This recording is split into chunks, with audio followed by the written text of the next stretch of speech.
अस्सलाम वालेकुम। आज का हमारा टॉपिक है कॉन्ट्रैक्टर लेजर। हम इसमें थ्योरेटिकल पार्ट को कवर करेंगे। कॉन्ट्रैक्टर लेजर क्या होता है, इसके इम्पोर्टेंट कॉलम्स कौन से हैं। Welcome to our channel Pifa online.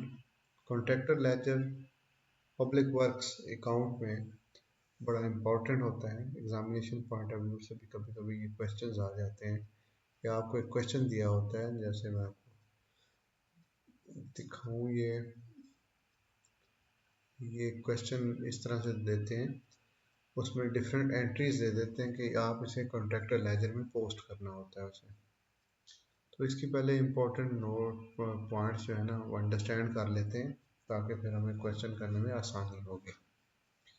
तो कॉन्ट्रैक्टर लेजर होता क्या है? It records amounts due to or recoverable from a contractor from time to time and the amounts actually paid to him are recovered from him. Basically contractor का एक खाता है, तो उससे कौन से पैसे लेने हैं हमने, कौन से देने हैं, या कौन से ले लिए हैं या दे दिए हैं, ये सारी चीज़ें लेजर में मेंटेन होती हैं। जिन लोगों ने कमर्शियल अकाउंटिंग पढ़ी है, भी काम किया हुआ है, तो उन्हें लेजर का बखूबी अंदाज़ा है। तो ये CPA बुक ऑफ फॉर्म में फॉर्म 43 है, उस पर यह मेंटेन किया जाता है। और इसमें एक पॉइंट ये है कि only one account is kept in respect of one contractor irrespective of the number of contracts undertaken by him। उसके पास जितने मर्जी काम चल रहे हैं, वर्क्स चल रहे हैं, सप्लाई के हैं या वर्क्स के हैं, तो उसके लिए उसका लेजर एक ही मेंटेन किया जाएगा। उसी के अंदर तमाम उसके खाते जो है ना मेंटेन किए जाएंगे। A personal account must be opened in the ledger for a contractor whether or not a formal contract has been entered into him with him, unless the work or supply entrusted to him is unimportant and no payment is made except on a first and final bill। तो इसमें ये बात ये है कि जिनका first and final bill बनाया जाता है उनका ये मेंटेन नहीं किया जाता कॉन्ट्रैक्टर लेजर। अगर उसके अंदर कोई रिकवरी हो, फर्स्ट एंड फाइनल बिल के अंदर रिकवरी हो, तो फिर वो लेजर में पोस्टिंग होती है। Otherwise first and final bill के काम के सिलसिले में कॉन्ट्रैक्टर का लेजर बिल नहीं बनता। तो चाहे वो फार्मल एग्रीमेंट हुआ है उनसे या नहीं हुआ, कॉन्ट्रैक्टर लेजर ऑपरेट किया जाएगा। If only materials are used to contractor or any payments are made on this behalf, ledger account must be opened। तो ये ना सिर्फ वर्क के कामों में होता है, बल्कि सप्लाई के कामों के लिए भी जब हम मटेरियल इशू कर देते हैं तो तब भी उसका लेजर अकाउंट लाजमी ओपन किया जाता है। ये एक फॉर्मेट दिया हुआ है यहाँ पे, कॉलम नंबर 1 to 3 है, फिर 4 5 6 7 11 कॉलम का ये है। मैं आपको एक्चुअली फॉर्म दिखा देता हूँ, फॉर्म 43। तो ये इस तरह से फॉर्मेट होता है इसका। फॉर्म 43 कॉन्ट्रैक्टर लेजर, इसका रेफरेंस दिया हुआ है, ऊपर नेम ऑफ कॉन्ट्रैक्टर आएगा, पहले कॉलम में डेट है, दूसरे कॉलम में नंबर है, तीसरे कॉलम में serial number if running bill और रनिंग अकाउंट बिल है। तो फोर्थ नंबर कॉलम में एक्चुअली डी एंट्री जो होती है हमारे, जब हम कॉन्ट्रैक्टर बिल बनाते हैं तो उसके अंदर जो डी एंट्री होती है उसकी एंट्रीज को प्लस माइनस करके यहाँ पे लिखा जाता है। और 5 नंबर कॉलम में जो ई एंट्री होती है बिल्स की, सिक्योर एडवांस के मुतालिक होता है, वो यहाँ पे लिखी जाती है। और 6 नंबर कॉलम में जो अदर ट्रांजैक्शन है, डेबिट क्रेडिट, जो भी उनका नेट इफेक्ट आता है, तो वो 6 नंबर कॉलम में जो जी एंट्री होती है उसे लिखा जाता है। 7 नंबर कॉलम में name of work of account in reading and particular of transaction note किए जाते हैं। 8 नंबर कॉलम में जो एच एंट्री होती है बिल की, वो यहाँ पे आती है। और एफ एंट्री जो होती है वो 9 नंबर कॉलम में आती है।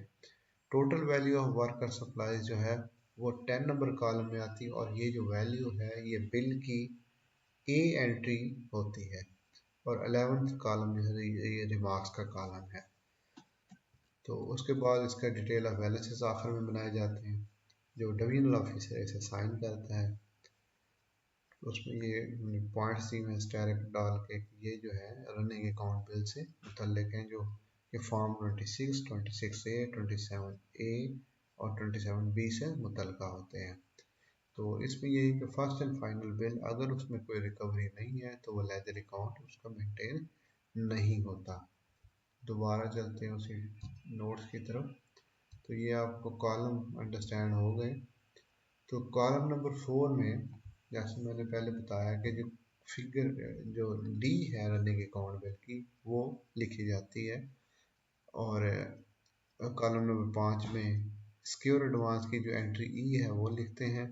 6 में अदर ट्रांजैक्शन होती है। अब ये जो एंट्री जी है, एंट्री जी जो है बेसिकली आपकी रनिंग अकाउंट बिल के एंट्री जो कॉलम सीरियल नंबर है 5B और 8A, इन दोनों को जमा करके एंट्री जी बनती है, तो वो कॉलम नंबर 6 में लिखी जाती है।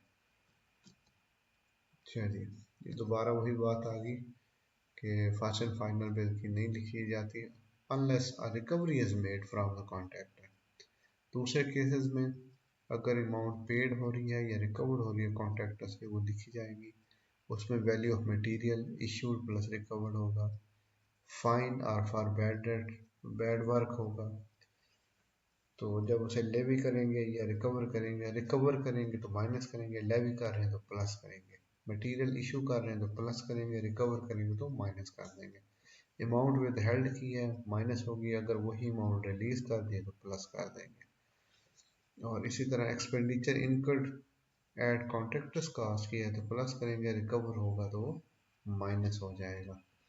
तो कॉलम 8 में debit in case of running account bill figure H should be posted amount of cheque plus recoveries creditable to other works head of account, यानी कि 8B और 8C का जो टोटल होता है वो एच एंट्री होती है और वो वहाँ पे लिखा जाता है 8B प्लस 8C।